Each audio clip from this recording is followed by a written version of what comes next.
BRS అధికారంలో ఉండగా చేసిన తప్పుల్నే మళ్లీ చేస్తుందన్నారు మెదక్ బీజేపీ ఎంపీ అభ్యర్థి రఘునందన్ రావు. బీఆర్ఎస్ అభ్యర్థి వెంకట్రామరెడ్డి సిద్దిపేటలో రాత్రి ప్రభుత్వ ఉద్యోగులతో సమావేశం నిర్వహించారన్నారు. అందుకు పర్మిషన్ కూడా తీసుకోలేదన్నారు. సీసీ ఫుటేజీలు పరిశీలిస్తే మొత్తం 40 మంది అధికారులు కనిపించారన్నారు. ప్రభుత్వ ఉద్యోగులు, పోలీసులు రాజకీయ యుద్ధంలోకి రావద్దన్నారు. వెంకట్రామరెడ్డి సమావేశంపై సెర్ఫ్ డైరెక్టర్ అనితా రామచంద్రన్కు ఫిర్యాదు చేశారు రఘునందన్ రావు. వెంటనే వెంకట్రామరెడ్డిపై ఎన్నికల కోడ్ ఉల్లంఘన కింద కేసు నమోదు చేయాలన్నారు.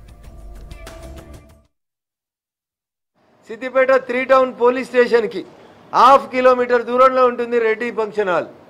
Unfortunately police reached the scene of offence until 10 PM.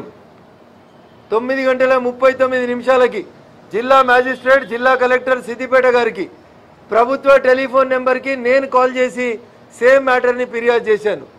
Sir, model code of కండక్ట్కి భిన్నంగా ఇక్కడ ఒక సమావేశం జరుగుతుంది, ప్రభుత్వ ఉద్యోగులు ఈ సమావేశంలో పాల్గొంటున్నారు, బహుశా పాత కలెక్టర్ ఇంకా జిల్లా కలెక్టర్ని అనుకొని అందరు అధికారులను పిలిచి మీటింగ్ పెడుతున్నాడు సార్ అంటే, ఇప్పుడే పంపిస్తామని అయ్యగారులు అందరూ వచ్చేసరికి రాత్రి 10:10 జరిగింది.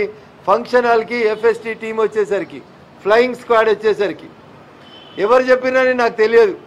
నేను కలెక్టర్ గారు, ఎస్పీ గారు, సిపి గారు చెప్పిరని నేను అనను, కానీ సమాచారం మాత్రం వెంకట్రామరెడ్డి గారికి చేరింది.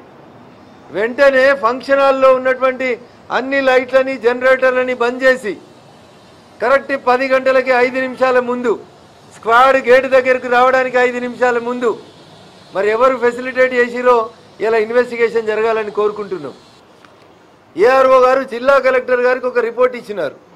ఈ రిపోర్టులో ఇప్పటిదాకా 40 మంది ప్రభుత్వ ఉద్యోగులు ఈ సమావేశ మందిరంలో పాల్గొన్నట్టు మాకు సీసీటీవీల ద్వారా తెలిసింది.